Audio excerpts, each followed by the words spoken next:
Pagi itu seharusnya menjadi pagi paling suci dalam hidup kami. Suami saya bilang dia sudah memesan paket umroh berdua. Katanya, ini hadiah untuk 10 tahun pernikahan kami. Tapi saat saya membereskan lemari, sebuah amplop tebal jatuh dari balik tumpukan kemejanya. Di dalamnya ada dokumen umroh untuk 2 orang. Nama saya tertera di sana. Tapi foto perempuan di sebelah nama saya, bukan wajah saya. Dia jauh lebih muda, tersenyum manis ke kamera. Suami saya berniat membawa perempuan itu ke Tanah Suci, memakai nama saya, memakai uang saya. Dia pikir, saya tidak akan pernah tahu. Dia salah, sangat salah. Karena 3 hari kemudian, saat mereka berdua sudah berdiri di bandara. Koper siap, paspor di tangan. Menunggu panggilan boarding ke Tanah Suci. Saya sudah menyiapkan sesuatu yang tidak akan pernah mereka lupakan seumur hidup. Halo sahabat semua, selamat datang kembali di kanal ini. Tempat di mana setiap luka berubah menjadi pelajaran. Dan setiap pengkhianatan menemukan jawabannya. Sebelum kita mulai, tulislah di kolom komentar, dari kota mana kalian menyimak kisah ini. Jika cerita ini menyentuh hati kalian, jangan lupa tekan tombol berlangganan agar kalian tidak ketinggalan kisah berikutnya. Sekarang, izinkan saya menceritakan semuanya dari awal. Nama saya Lestari Dewi Anjani. Usia saya 34 tahun. Saya tinggal di sebuah rumah 2 lantai di kawasan BSD City, Tangerang Selatan. Saya pemilik sebuah merek busana muslim. Namanya Anissa Modest. Saya yang membangunnya dari nol 10 tahun lalu. Hanya dengan modal 5 juta rupiah dari tabungan saya sendiri. Dulu saya menjahit sendiri di kamar kontrakan sempit. Saya memotret produk dengan ponsel butut. Saya membalas pesan pelanggan sampai larut malam. Sekarang, Anissa Modest punya 40 karyawan, punya gudang sendiri. Omsetnya miliaran setiap bulan. Saya bukan perempuan yang manja. Saya bukan perempuan yang lemah. Saya perempuan yang tahu betul nilai dari setiap rupiah. Karena saya pernah merasakan tidak punya apa-apa. Suami saya bernama Reza Pratama. Usianya 37 tahun. Kami menikah 10 tahun lalu, saat saya masih merintis usaha. Saat itu, Reza hanya pegawai biasa di sebuah toko. Gajinya kecil, tapi saya mencintainya. Saya pikir dia laki-laki yang sederhana dan setia. Setelah bisnis saya berkembang, saya mengajaknya bergabung. Saya angkat dia menjadi manajer operasional di perusahaan saya sendiri. Saya beri dia gaji yang layak. Saya beri dia mobil. Saya beri dia jabatan. Saya pikir dengan begitu, dia akan merasa dihargai. Saya pikir kami sedang membangun sesuatu bersama. Saya tidak tahu bahwa di balik senyumnya, dia menyimpan rasa yang berbeda. Kami belum dikaruniai anak, sudah 10 tahun. Itu luka tersendiri bagi saya. Berkali-kali kami memeriksakan diri ke dokter. Hasilnya selalu sama. Tidak ada yang salah, kata mereka. Hanya belum waktunya. Reza dulu selalu menguatkan saya. Dia memeluk saya saat saya menangis di kamar mandi. Dia bilang, anak bukan satu-satunya alasan kita bersama. Entah sejak kapan, kata-kata itu berhenti. Ibu mertua saya, Bu Yati, tinggal tidak jauh dari kami. Beliau perempuan berusia 60 tahun. Sejak awal, beliau tidak pernah benar-benar menerima saya. Di matanya, saya hanyalah perempuan yang terlalu sibuk bekerja. Perempuan yang tidak bisa memberi cucu. Perempuan yang, menurutnya, membuat anaknya hanya menjadi bawahan istrinya sendiri. Beliau sering berkata dengan nada yang menusuk bahwa laki-laki sejati tidak pantas bekerja di bawah perintah istri. Saya selalu diam. Saya pikir waktu akan mengubah semuanya. Saya keliru. Sekitar 2 bulan sebelum kejadian itu, saya mulai merasakan ada yang berubah pada Reza. Dia mulai sering pulang malam. Alasannya selalu sama, lembur, bertemu klien, rapat mendadak. Padahal saya pemilik perusahaan. Saya tahu betul jadwal rapat kami. Tidak ada rapat yang berlangsung sampai tengah malam. Beberapa kali saat dia tidur, saya mencium aroma parfum perempuan menempel di kemejanya. Aroma bunga yang manis, bukan aroma yang biasa saya pakai. Saya pernah bertanya, sekali saja, dengan hati-hati, Saya tanya, dari mana aroma itu? Reza menjawab santai. Katanya, mungkin parfum rekan kerja yang berpapasan di lift. Lalu dia tersenyum, mencium kening saya, dan berkata bahwa saya terlalu banyak pikiran. Saya memilih percaya, karena saat itu saya belum siap untuk tidak percaya. Tapi hati seorang perempuan punya cara sendiri untuk tahu. Jauh sebelum matanya melihat bukti. Hari itu hari Minggu. Reza sedang keluar. Katanya main futsal dengan teman-temannya. Saya memutuskan membereskan lemari kami. Sudah lama saya ingin menyortir pakaian lama untuk disumbangkan ke panti. Tangan saya meraih tumpukan kemeja Reza yang sudah jarang dipakai. Saat saya mengangkatnya, sesuatu jatuh dari celah sempit antara lemari dan dinding. Sebuah amplop coklat tebal. Terlihat baru, tidak berdebu. Dahi saya berkerut dengan perasaan aneh. Saya membukanya. Isinya membuat napas saya berhenti sejenak. Dokumen perjalanan umroh untuk 2 orang. Keberangkatan 3 hari lagi. Tanggal 18 Desember. Paket VIP dengan harga 60 juta rupiah. Nama yang tertera, Reza Pratama dan Lestari Dewi Anjani. Tapi foto di samping nama saya, bukan saya. Perempuan dalam foto itu jauh lebih muda. Mungkin pertengahan 20-an. Rambutnya panjang, terurai. Senyumnya manis. Dibuat-buat manis. Tangan saya gemetar memegang dokumen itu. Saya terduduk di tepi ranjang. Pikiran saya berputar cepat. Saya mengingat-ingat 2 bulan terakhir. Reza yang sering pulang malam. Aroma parfum bunga itu. Senyumnya yang terasa semakin jauh. Semuanya mulai masuk akal. Semuanya. Perlahan. Menjadi jelas. Saya membuka ponsel. Saya periksa kalender. Tanggal 18 Desember. 3 hari lagi. Saya ingat percakapan kami seminggu lalu saat makan malam. Reza bilang ada perjalanan dinas ke Malaysia selama 9 hari. Proyek besar, katanya. Penting. Saya bahkan sempat menawarkan diri ikut. Sekalian liburan, kata saya. Tapi Reza menolak. Jadwalnya padat, katanya. Pertemuan bisnis yang menegangkan, katanya. 9 hari, sama persis dengan durasi paket umroh ini. Tidak ada dinas ke Malaysia. Yang ada hanyalah rencana membawa perempuan lain ke Tanah Suci. Dengan menyamar, memakai nama saya. Saya membuka isi amplop sampai habis. Ada itinerary lengkap 9 hari. Daftar hotel di Mekah dan Madinah. Voucher makan. Dan yang paling menyakitkan, formulir pendaftaran yang ditandatangani Reza sendiri, mencantumkan nama istri, Lestari Dewi Anjani. Sementara foto yang dilampirkan, jelas bukan wajah saya. Saya menutup mata sejenak. Anehnya, saya tidak menangis. Mungkin karena bagian dari diri saya sudah lama menduga ini. Mungkin karena di dalam dada saya, sesuatu yang lain mulai menyala. Bukan air mata, tapi ketenangan yang dingin. Saya bangkit, saya ambil laptop saya.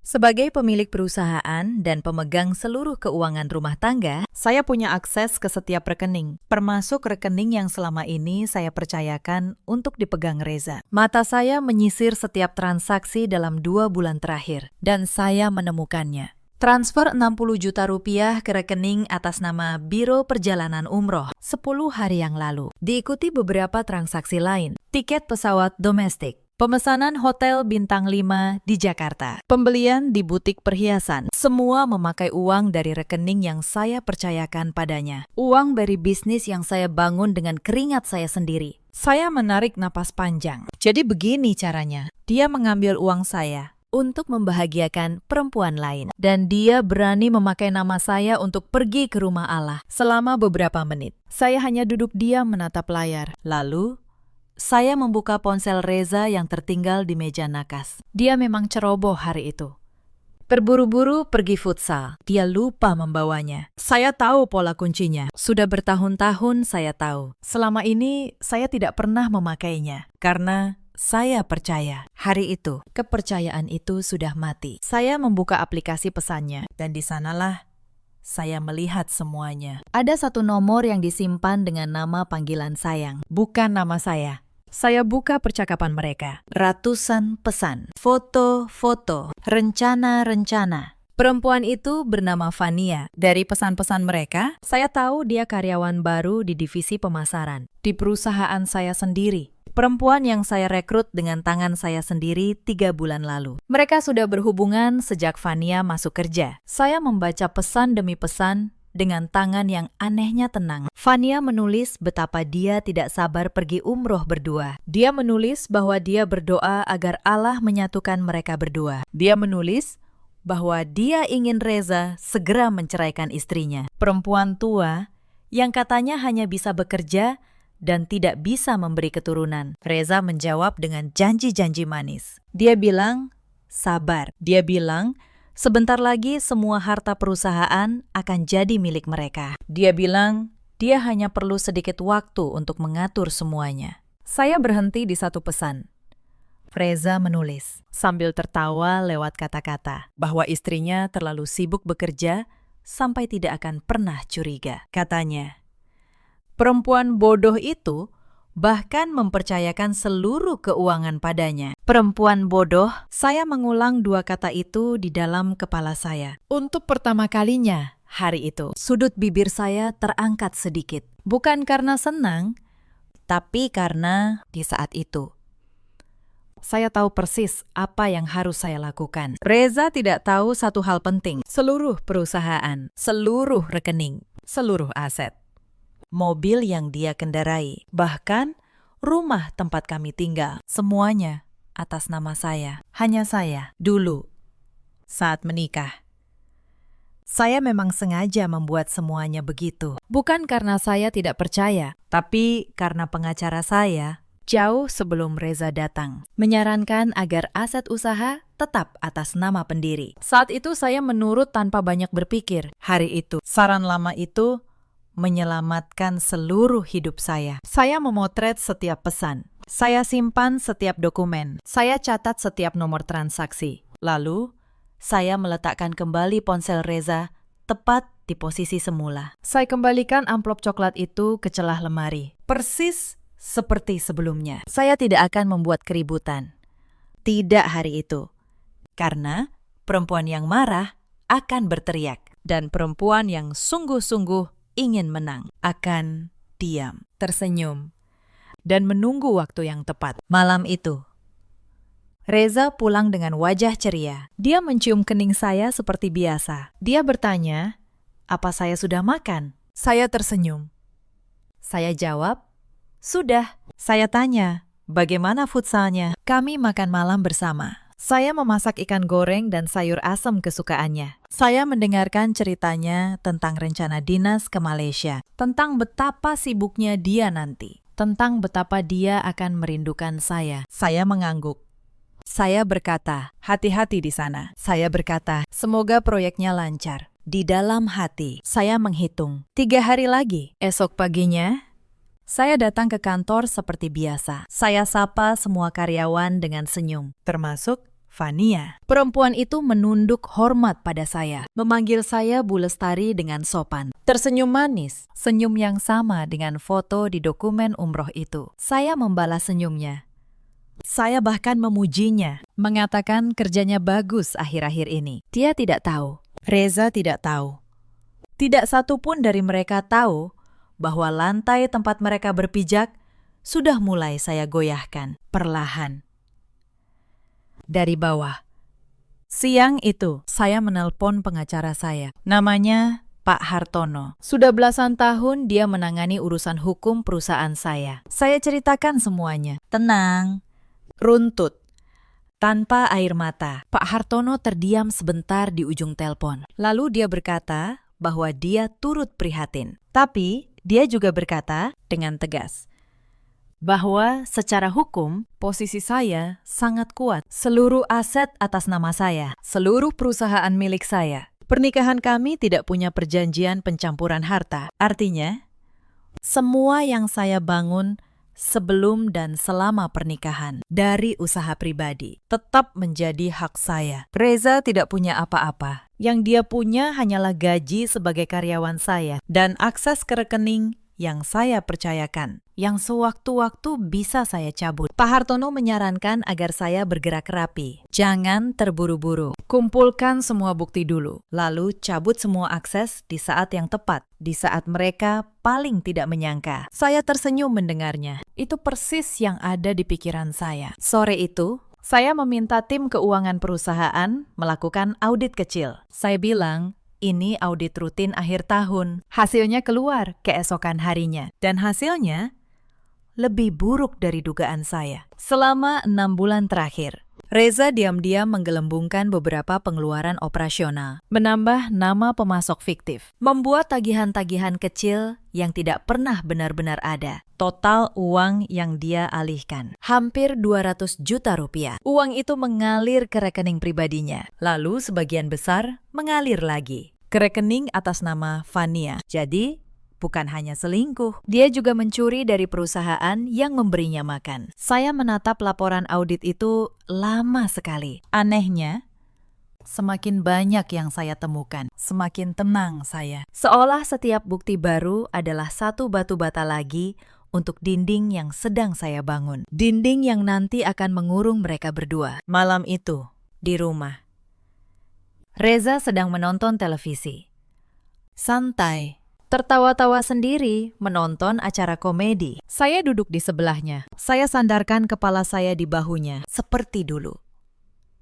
Dia merangkul saya. Dia berkata, 2 hari lagi dia berangkat dinas. Dia berkata akan menelpon saya setiap hari. Saya berkata, saya akan menunggu. Di dalam hati, saya berkata, 2 hari lagi dunia kalian akan runtuh. Hari-hari berikutnya, saya tetap datang ke kantor seperti tidak terjadi apa-apa. Tapi mata saya kini terbuka lebar. Saya melihat hal-hal yang dulu luput dari perhatian saya. Saya melihat bagaimana Fania berani datang terlambat, lalu tersenyum santai saat ditegur supervisornya. Seolah dia tahu ada seseorang yang melindunginya di perusahaan ini. Saya melihat bagaimana Reza di kantor memberi Fania perlakuan istimewa, memujinya di depan tim, memberinya proyek-proyek ringan dengan bonus besar, membela setiap kesalahannya. Dulu saya pikir Reza hanya seorang manajer yang adil. Sekarang saya tahu dia sedang memberi makan perempuan simpanannya, memakai sumber daya perusahaan saya. Suatu siang,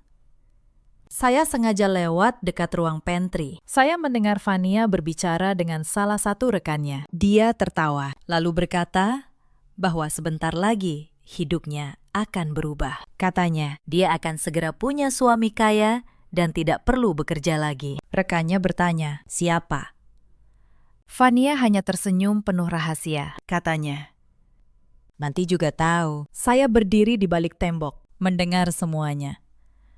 Dada saya panas, tapi wajah saya tetap datar. Saya berbalik pergi, dan tidak satu pun dari mereka tahu bahwa pemilik perusahaan baru saja mendengar setiap kata. Saya mengerti sekarang.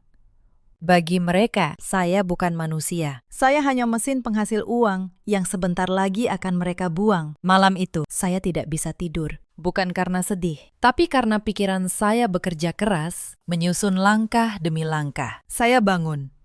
Saya buka kembali semua bukti yang sudah saya kumpulkan. Saya tata rapi dalam satu folder di laptop saya, terkunci dengan kata sandi. Foto dokumen umroh, tangkapan layar percakapan, riwayat transaksi, laporan audit. Saya beri nama folder itu satu kata. Saya beri nama keadilan. 2 hari setelah itu, terjadi sesuatu yang membuat keputusan saya semakin bulat. Sore itu, Bu Yati datang lagi ke kantor. Beliau memang sesekali datang, dengan alasan menjenguk anaknya. Tapi kali ini, beliau datang dengan sengaja mencari saya. Beliau masuk ke ruangan saya tanpa mengetuk, duduk di kursi seberang meja saya, menatap saya dengan pandangan dingin. Beliau berkata, langsung ke pokok persoalan, katanya. Sudah saatnya saya tahu diri, katanya, sebagai perempuan yang tidak bisa memberi keturunan. Sudah seharusnya saya merelakan Reza mencari kebahagiaan di tempat lain. Saya menatap beliau. Saya tanya, kebahagiaan seperti apa yang ibu maksud? Beliau tersenyum sinis. Katanya, Saya tidak perlu pura-pura bodoh, katanya. Reza butuh perempuan muda yang bisa memberinya anak. Dan kalau saya seorang istri yang baik, saya akan mundur dengan terhormat. Bahkan mungkin merelakan sebagian harta untuk masa depan Reza. Sebagian harta. Disitulah saya mengerti. Bu Yati bukan hanya tahu soal Fania. Beliau merestui. Bahkan, beliau sudah membayangkan harta saya akan mengalir ke tangan anaknya dan perempuan simpanannya. Saya tidak marah. Saya justru merasa satu lapisan kebohongan lagi baru saja terkelupas di depan saya. Saya berkata dengan tenang bahwa saya akan memikirkan kata-kata ibu baik-baik. Beliau pulang dengan puas, mengira saya sudah mulai menyerah. Beliau tidak tahu setiap kata yang beliau ucapkan hanya menambah satu paku lagi pada peti yang sedang saya siapkan. Malam berikutnya, saya melakukan satu hal lagi. Saya periksa kembali catatan keuangan pribadi Reza yang masih bisa saya lihat. Karena rekeningnya terhubung dengan rekening perusahaan, saya menemukan transaksi yang membuat saya menahan napas. Sebulan terakhir, Reza membeli sebuah gelang emas seharga 15 juta rupiah. Lalu sepasang anting berlian seharga 20 juta. Lalu sebuah tas dari merek terkenal. Harganya hampir 30 juta. Semua dibeli dengan uang yang dia ambil dari perusahaan saya. Semua, saya yakin.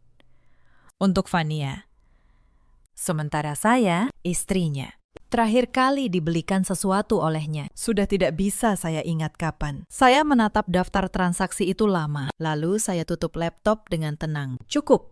Saya sudah melihat cukup. Keesokan harinya, saya menemui notaris kepercayaan saya, Bu Ratna.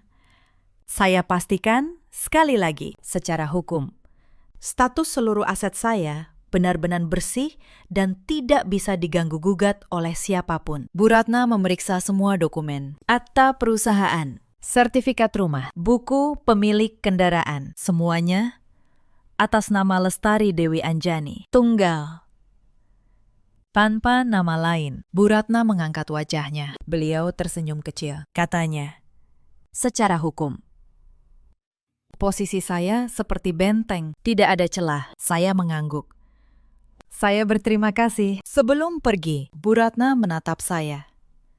Beliau bertanya, apakah saya baik-baik saja? Untuk sesaat, pertahanan saya hampir runtuh. Mata saya terasa panas. Tapi saya menarik napas dan menelan kembali semuanya. Saya jawab, saya akan baik-baik saja. Sebentar lagi, dalam perjalanan pulang, saya berhenti sejenak di sebuah masjid. Saya masuk. Saya duduk di pojok yang sepi. Saya tidak berdoa untuk balas dendam. Saya berdoa agar diberi ketenangan, agar diberi kekuatan untuk melewati apa yang harus saya lewati. Dengan kepala tetap tegak. Saat keluar dari masjid, hati saya terasa lebih ringan. Bukan karena sakitnya hilang, tapi karena saya tahu saya sedang melakukan hal yang benar dengan cara yang benar. Sisa hari itu, saya habiskan untuk memastikan setiap detail rencana saya sempurna. Karena saya tahu saya hanya punya satu kesempatan. Dan saya tidak boleh gagal. Ada satu kejadian lagi, 2 hari menjelang keberangkatan, yang tidak akan pernah saya lupakan. Perusahaan saya mengadakan acara makan malam akhir tahun untuk seluruh karyawan. Acara tahunan yang sudah jadi tradisi. Tempatnya di sebuah restoran di kawasan Senayan. Sebagai pemilik, saya hadir. Reza, sebagai manajer, juga hadir. Dan tentu saja, Fania.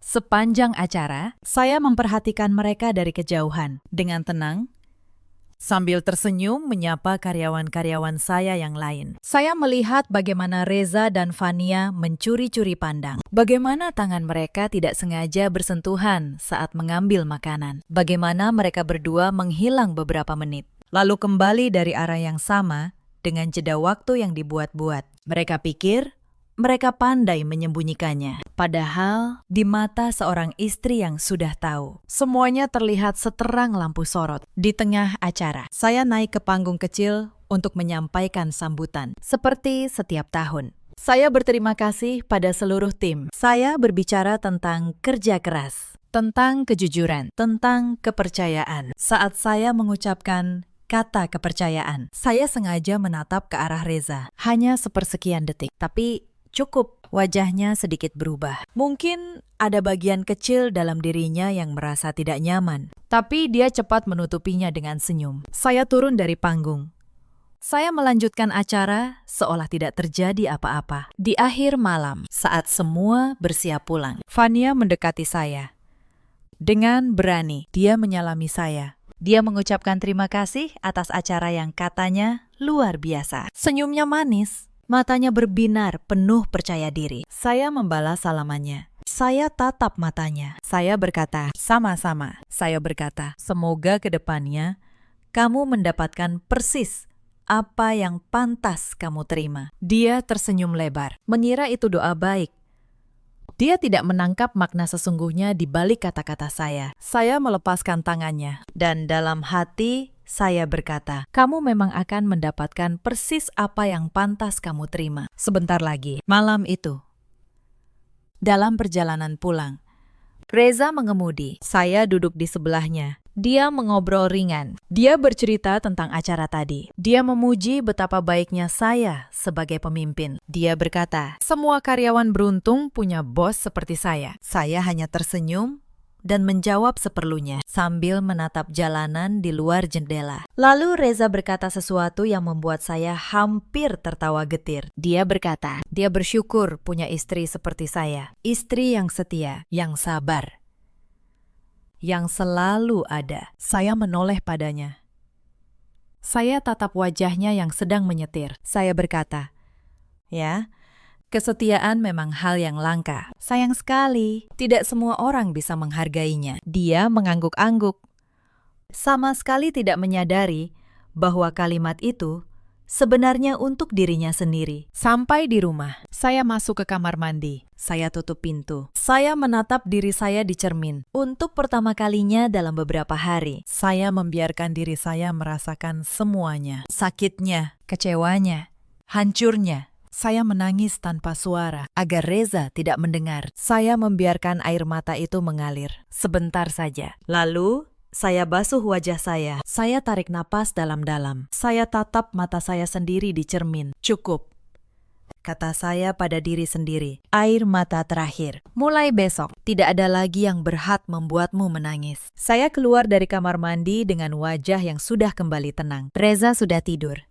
Saya berbaring di sampingnya, menatap langit-langit kamar, menghitung jam menuju pagi. Esoknya adalah hari keberangkatan, hari di mana semua yang sudah saya susun berhari-hari akhirnya akan berjalan. Esok harinya, saya bergerak lebih jauh. Saya menemui Pak Hartono langsung di kantornya. Kami menyusun rencana, langkah demi langkah, seperti menyusun strategi catur. Pertama, saya menyiapkan surat kuasa untuk membekukan akses Reza ke rekening operasional perusahaan. Suratnya sudah saya tanda tangani, tinggal menunggu waktu pengaktifannya. Kedua, saya menyiapkan laporan resmi atas penggelapan dana perusahaan yang dilakukan Reza, lengkap dengan bukti audit. Pak Hartono bilang, jika saya mau, ini bisa dibawa ke jalur hukum. Penggelapan oleh karyawan adalah tindak pidana. Ketiga, dan ini yang paling penting, saya menyiapkan dokumen gugatan cerai dengan seluruh bukti perselingkuhan dan penggelapan. Posisi saya tidak tergoyahkan. Pak Hartono menatap saya. Dia bertanya, apakah saya yakin tidak ingin memberi Reza kesempatan untuk menjelaskan? Saya menggeleng pelan. Saya bilang,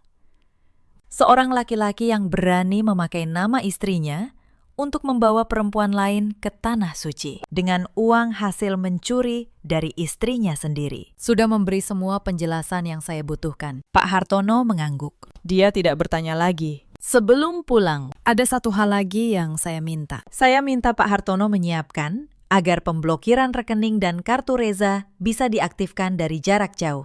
Hanya dengan satu pesan dari saya, di waktu yang saya tentukan sendiri, karena saya sudah memutuskan. Saya tidak akan menghentikan keberangkatan mereka. Saya akan membiarkan mereka berangkat, membiarkan mereka tiba di bandara, membiarkan mereka merasa menang, merasa aman, merasa segalanya berjalan lancar. Lalu, di detik mereka paling percaya diri, saya akan menarik semuanya dari bawah kaki mereka. Sekaligus, malam itu, ibu mertua saya, Bu Yati, datang ke rumah.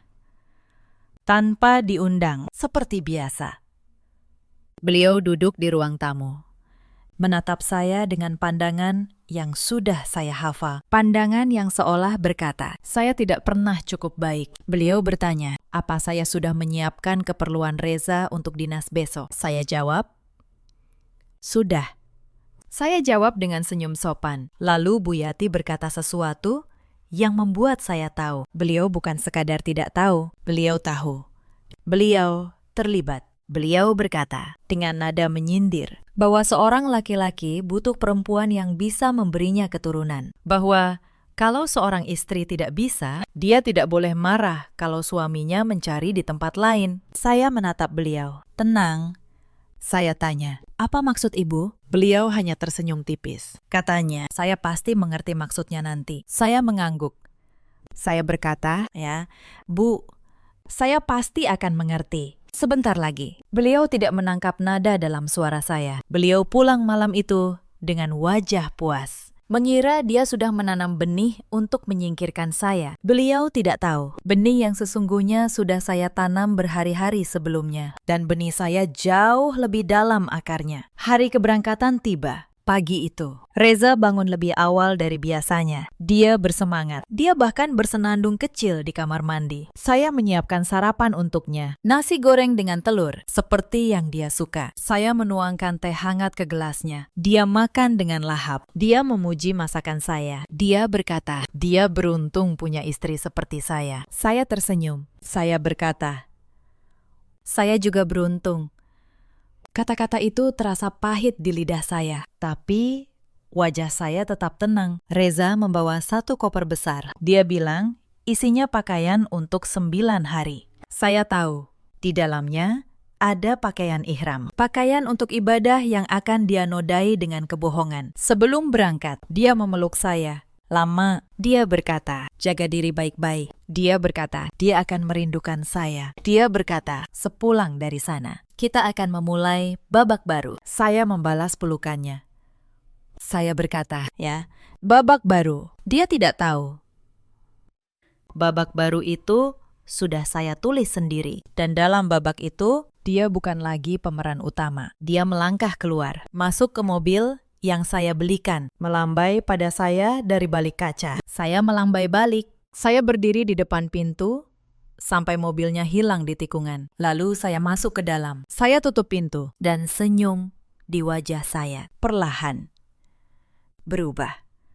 Saya mengambil ponsel saya. Saya buka aplikasi pelacak yang sudah saya pasang di mobil perusahaan. Fasilitas standar yang memang ada di semua kendaraan kantor. Saya bisa melihat posisi Reza bergerak menuju bandara. Saya juga membuka grup pesan dengan Pak Hartono dan kepala keuangan saya. Semua sudah siaga. Semua menunggu satu perintah dari saya. Saya menyeduh secangkir teh.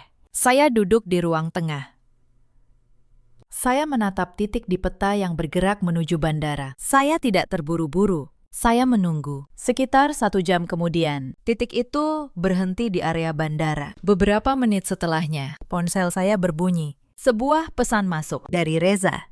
Dia mengirim foto dirinya dan Fania berdiri di depan papan keberangkatan internasional. Tapi pesan itu bukan untuk saya. Dia salah kirim. Mungkin dia terlalu bahagia, terlalu lengah. Dia bermaksud mengirimnya ke Fania yang berdiri di sebelahnya, entah untuk apa. Mungkin untuk disimpan sebagai kenangan. Tapi jarinya keliru memilih kontak. Foto itu sampai ke saya. Di foto itu, mereka berdua tersenyum lebar. Fania memeluk lengan Reza. Di belakang mereka, tulisan tujuan penerbangan dan jam keberangkatan. Saya menatap foto itu lama. Lalu, dengan sangat tenang, saya membalas pesannya. Saya ketik satu kalimat. Saya tulis, foto kalian bagus sekali. Selamat menikmati perjalanannya. Lalu saya kirim. Saya bisa membayangkan wajah Reza saat membaca itu. Saya bisa membayangkan bagaimana darahnya berhenti mengalir sejenak. Bagaimana dia menatap layar, lalu menatap Fania, lalu menatap layar lagi. Tapi saya belum selesai. Itu baru permulaan. Saya beralih ke grup pesan dengan Pak Hartono dan Kepala Keuangan. Saya ketik satu kata. Saya tulis, sekarang. Sehari sebelum keberangkatan, saya melakukan satu langkah terakhir yang paling halus. Saya datang ke kantor lebih pagi. Saya panggil Kepala Keuangan saya, Bu Mira, ke ruangan. Hanya kami berdua. Saya tunjukkan padanya laporan audit. Saya jelaskan apa yang terjadi. Bu Mira, yang sudah belasan tahun bekerja dengan saya, terdiam. Lalu matanya berkaca-kaca. Bukan karena uangnya, katanya. Tapi karena dia tidak menyangka Pak Reza tega melakukan ini pada saya. Saya berkata, jangan menangis. Saya butuh dia tenang dan kuat untuk apa yang akan kami lakukan besok. Saya jelaskan rencananya. Besok, saat saya memberi perintah, Bu Mira harus segera mengaktifkan pembekuan seluruh akses keuangan Reza. Rekening operasional, kartu perusahaan, kartu pribadi yang terhubung, semuanya. Dalam waktu bersamaan, Bu Mira mengangguk mantap. Katanya, dia siap. Saya juga menghubungi pihak bank lewat jalur resmi sebagai pemilik rekening utama. Saya siapkan semua dokumen agar pembekuan bisa dilakukan secepat mungkin. Begitu saya meminta. Setelah semua siap, saya pulang. Malam itu, untuk terakhir kalinya, saya tidur satu ranjang dengan Reza. Dia tidur nyenyak, wajahnya tenang. Seolah tidak punya beban apapun, seolah besok dia akan pergi ke Tanah Suci dengan hati yang bersih. Saya menatap wajahnya dalam gelap. 10 tahun. Saya memberikan 10 tahun hidup saya pada laki-laki ini. Saya mengangkatnya dari seorang pegawai biasa menjadi seorang manajer. Saya memberinya segalanya. Dan dia membalasnya dengan ini. Saya tidak menangis. Air mata saya sudah habis berhari-hari lalu. Yang tersisa sekarang hanyalah tekad. Saya berbalik membelakanginya. Saya pejamkan mata.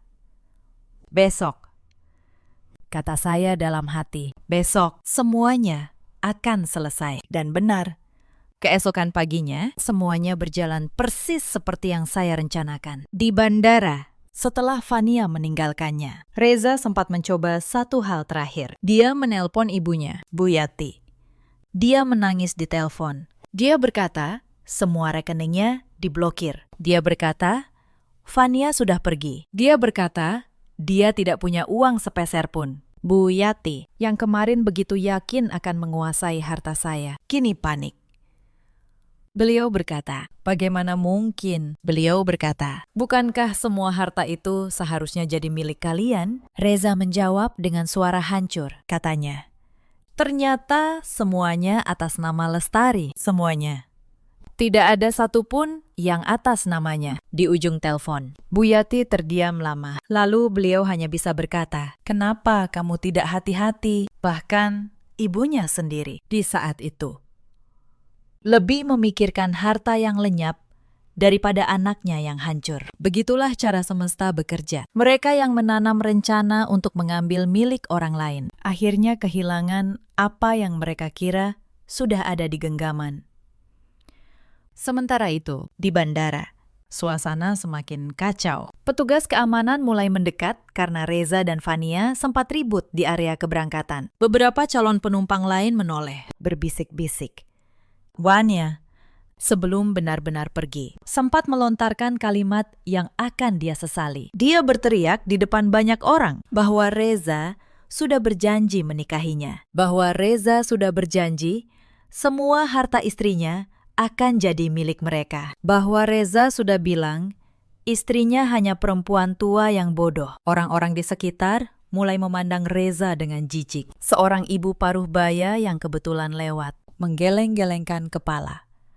Katanya, pantas saja, laki-laki seperti ini memang tidak akan pernah sampai ke Tanah Suci. Reza menunduk. Wajahnya merah menahan malu. Untuk pertama kalinya, dia merasakan apa rasanya dipermalukan di depan banyak orang. Padahal, ini bahkan belum seberapa dibanding rasa malu yang sudah dia berikan pada saya selama berbulan-bulan. Diam-diam, di belakang punggung saya. Fania menyeret kopernya pergi sambil masih menggerutu. Dia bahkan tidak menoleh lagi pada Reza, perempuan yang katanya berdoa siang malam agar dipersatukan dengannya. Kini memperlakukannya seperti sampah yang harus segera dibuang. Itulah cinta yang dibangun di atas uang dan kebohongan. Begitu pondasinya runtuh, semuanya ikut roboh dalam sekejap. Reza duduk sendirian di kursi bandara selama berjam-jam. Tiket di tangannya tidak ada gunanya. Kopernya berisi pakaian ihram yang tidak akan pernah dia pakai. Telepon di sakunya terus berdering dari pihak biro perjalanan, menagih pelunasan yang tidak akan pernah bisa dia bayar. Dari seorang laki-laki yang pagi tadi berangkat dengan penuh percaya diri. Dalam hitungan jam, dia berubah menjadi seseorang yang tidak punya apa-apa, tidak punya uang, tidak punya perempuan simpanan, tidak punya nama baik, dan sebentar lagi, tidak punya pekerjaan, tidak punya rumah, dan tidak punya istri. Semua itu terjadi bukan karena saya jahat, tapi karena setiap perbuatan cepat atau lambat akan kembali pada pelakunya. Reza sempat menelpon saya sekali lagi sore itu. Kali ini saya angkat. Suaranya bergetar. Dia memohon. Dia berkata, dia hilaf. Dia berkata Fania yang menggoda duluan. Dia berkata, dia masih mencintai saya. Saya mendengarkan dengan tenang sampai dia selesai. Lalu saya berkata satu hal saja. Saya berkata, seorang laki-laki yang membawa nama istrinya untuk berbohong di hadapan Tuhan tidak punya hak untuk berbicara soal cinta. Lalu saya tutup teleponnya. Untuk selamanya. Apa yang terjadi setelah itu? Saya susun ulang dari beberapa sumber. Dari Reza yang panik menelpon. Dari rekaman keamanan bandara yang belakangan saya minta lewat jalur hukum. Dan dari pengakuan Fania sendiri di bandara. Reza dan Fania berdiri di counter check-in. Koper sudah diturunkan. Paspor di tangan. Petugas mengetik di komputer. Lalu dahinya mengerut. Petugas berkata dengan nada hati-hati bahwa ada masalah. Dokumen umroh terdaftar atas nama Lestari Dewi Anjani, tapi paspor yang diserahkan atas nama Fania. Dua nama yang berbeda. Wajah Reza mulai pucat. Dia berdalih, katanya ada kekeliruan dokumen. Katanya seharusnya yang terdaftar nama Fania. Petugas menggeleng. Katanya nama sudah terkunci di sistem keimigrasian. Tidak bisa diubah mendadak. Ini bisa jadi masalah serius. Fania menatap Reza dengan panik. Dia bertanya, bagaimana ini? Sebelum Reza sempat menjawab, ponselnya berdering. Nomor dari Biro Perjalanan Umroh. Reza mengangkat dengan tangan gemetar. Di ujung telepon, petugas biro berkata bahwa ada masalah dengan pelunasan. Pembayaran tahap akhir, 20 juta rupiah. Statusnya tertahan. Dana tidak bisa dicairkan karena ada pemblokiran dari pihak bank pengirim tanpa pelunasan. Mereka tidak bisa memproses keberangkatan. Jantung Reza berdegup kencang. Dia berkata, kemarin transfernya berhasil. Petugas itu menjawab, dana memang masuk ke sistem, tapi sekarang tidak bisa dicairkan. Sepertinya ada pemblokiran mendadak. Reza menutup telepon. Wajahnya berubah putih dengan tangan gemetar. Dia membuka aplikasi perbankan di ponselnya. Akses ditolak. Dia coba lagi, ditolak lagi. Dia coba kartu kreditnya. Diblokir. Dia coba kartu debitnya. Diblokir. Dia coba semua rekening yang selama ini dia pegang. Semuanya. Satu persatu. Tertutup rapat. Karena di rumah, di ruang tengah yang tenang, dengan secangkir teh hangat di tangan. Saya baru saja memberi satu perintah, dan tim saya menjalankannya dengan sempurna. Setiap akses yang pernah saya percayakan pada Reza, saya cabut. Setiap rekening, saya bekukan. Setiap kartu, saya batalkan. Dalam hitungan menit, uang yang dia kira miliknya tidak pernah benar-benar miliknya. Itu uang saya, dan saya baru saja mengambilnya kembali. Reza menoleh pada Fania dengan suara bergetar. Dia bertanya, apakah Fania membawa uang? Fania menjawab, dia hanya bawa beberapa ratus ribu. Lalu dia bertanya, kenapa? Reza berkata, semua rekeningnya diblokir. Dia tidak bisa mengakses uang sama sekali. Wajah Fania berubah. Senyum manis yang biasa dia pakai lenyap seketika. Matanya membulat. Panik mulai menjalar. Reza mencoba menelpon saya. Berkali-kali saya tidak mengangkat. Lalu dia mengirim pesan. pesan yang penuh dengan tanda baca terburu-buru. Dia menulis, "Kenapa rekening diblokir?" Dia menulis, "Dia butuh uang sekarang." Dia menulis, "Tolong angkat telepon." Saya yang masih duduk tenang di rumah membaca pesan itu sambil tersenyum dingin. Saya balas dengan santai. Saya tulis, "Oh, rekening diblokir ya. Mungkin sistemnya sedang bermasalah. Coba kamu tanya istrimu yang asli, yang fotonya seharusnya ada di dokumen umroh itu." Setelah itu, saya kirim satu pesan lagi. Saya lampirkan foto dokumen umroh dengan foto Fania di samping nama saya. Lalu, saya lampirkan tangkapan layar percakapan mereka. Lalu, saya lampirkan laporan audit penggelapan dana perusahaan. Saya tulis di bawahnya, "Perempuan bodoh yang kamu maksud ternyata memegang seluruh hidupmu di tangannya. Selamat menikmati tanah suci tanpa uang, tanpa nama, dan tanpa istri." Lalu saya matikan ponsel. Di bandara, Reza terduduk di kursi tunggu, koper di sampingnya, tiket yang tidak bisa dipakai di tangannya. Fania berdiri di depannya, marah. Dia mulai berteriak. Dia berkata, "Katanya semua sudah diatur." Dia berkata, "Katanya uangnya banyak." Dia berkata, "Katanya sebentar lagi semua harta istrinya akan jadi milik mereka." Reza tidak bisa menjawab karena semua yang dia janjikan pada Fania ternyata bukan miliknya, tidak pernah jadi miliknya. Fania menatapnya dengan jijik. Dia berkata, "Jadi selama ini, kamu cuma karyawan istrimu sendiri." Dia berkata, "Kamu bahkan tidak punya rumah atas namamu sendiri." Reza tetap diam. Fania mengambil kopernya. Dia berkata, dia tidak mau berurusan dengan laki-laki miskin yang hanya bisa berjanji. Dia berbalik dan pergi, meninggalkan Reza sendirian di tengah bandara. Perempuan yang katanya berdoa agar Allah menyatukan mereka ternyata pergi di detik pertama saat uang itu hilang. Reza pulang hari itu dengan taksi yang dia bayar memakai sisa uang receh di kantongnya. Karena bahkan untuk membayar taksi pun dia harus meminjam. Sampai di rumah, pintu sudah terkunci. Saya sudah mengganti kuncinya siang itu. Saya tidak membukakan pintu. Dari balik jendela, saya melihatnya berdiri di teras dengan koper berisi pakaian ihram yang tidak pernah sempat dia pakai. Dia menggedor pintu. Dia memanggil nama saya. Dia berkata, dia bisa menjelaskan. Saya tidak menjawab. Pengacara saya, Pak Hartono, yang datang menemuinya. Beliau menyerahkan satu map berisi dokumen. Di dalamnya ada gugatan cerai, ada laporan resmi penggelapan dana perusahaan, dan ada surat pemberhentian dari pekerjaannya sebagai karyawan. Pak Hartono berkata dengan tenang bahwa mulai hari itu, Reza bukan lagi suami saya, bukan lagi karyawan saya, dan tidak punya hak atas apapun yang pernah dia kira miliknya. Reza terduduk di teras. Untuk pertama kalinya, dia menangis. Tapi air mata itu datang terlambat, jauh terlambat. 3 bulan kemudian, proses perceraian selesai. Karena semua aset atas nama saya, dan karena bukti perselingkuhan serta penggelapan begitu kuat, Reza tidak mendapatkan apa-apa. Dia pindah kembali ke rumah ibunya, Bu Yati, perempuan yang dulu menyindir saya karena tidak bisa memberi cucu. Kini harus menampung anak laki-lakinya yang kehilangan segalanya. Kabarnya, Reza sekarang bekerja serabutan, dari manajer dengan mobil dan jabatan. Dia kembali menjadi seperti saat saya pertama mengenalnya. Hanya saja kali ini, tanpa seorang pun yang percaya padanya. Fania mengundurkan diri dari perusahaan saya keesokan harinya, tanpa berani menatap mata saya. Saya dengar dia berpindah dari satu pekerjaan ke pekerjaan lain. Reputasinya sebagai perempuan yang merebut suami atasannya, mengikutinya kemanapun dia pergi. Dan saya melanjutkan hidup. Anissa Modest semakin besar. Saya membuka 2 cabang baru tahun itu. Saya kembali tersenyum.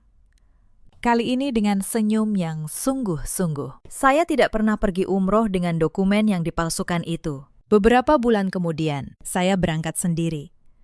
Dengan nama saya yang asli. Dengan uang saya yang halal. Dengan hati yang akhirnya kembali tenang. Di tanah suci, saya berdoa, bukan untuk membalas dendam, karena keadilan sudah datang dengan sendirinya. Saya berdoa agar saya diberi kekuatan untuk melangkah maju, dan agar saya tidak pernah lagi menyerahkan nilai diri saya ke tangan orang yang tidak menghargainya. Cerita ini mengajarkan satu hal, bahwa kebaikan dan kepercayaan tidak boleh berubah menjadi kebodohan. Jangan pernah menyerahkan seluruh hidupmu ke tangan satu orang, sebaik apapun dia terlihat. Dan jangan pernah meremehkan perempuan yang diam. Karena perempuan yang diam bukan berarti tidak tahu. Kadang, dia hanya sedang menunggu waktu yang tepat. Di luar sana, ada banyak perempuan yang sedang berada di posisi saya dulu, mencium aroma asing di kemeja suaminya. Tapi memilih percaya karena belum siap untuk hancur. Jika kalian salah satunya, percayalah, kalian lebih kuat dari yang kalian kira. Di luar sana, ada juga banyak laki-laki seperti Reza yang lupa bahwa tangan yang memberi makan adalah tangan yang juga bisa mengambil kembali semuanya. Dan ada pula para ibu seperti Bu Yati yang menanam benih kebencian pada menantunya, lalu harus menuai sendiri buah pahitnya. Dalam hidup, kita semua punya pilihan. Reza memilih mengkhianati, Fania memilih ikut, dan saya memilih untuk tidak hancur. Bagaimana dengan kalian? Jika kalian pernah berada di posisi yang sama, ceritakan kisah kalian di kolom komentar. Mungkin cerita kalian akan menjadi kekuatan bagi perempuan lain di luar sana. Terima kasih sudah menyimak sampai akhir. Jaga diri kalian, jaga nilai diri kalian, dan jangan pernah berikan pada siapapun hak untuk membuat kalian merasa kecil.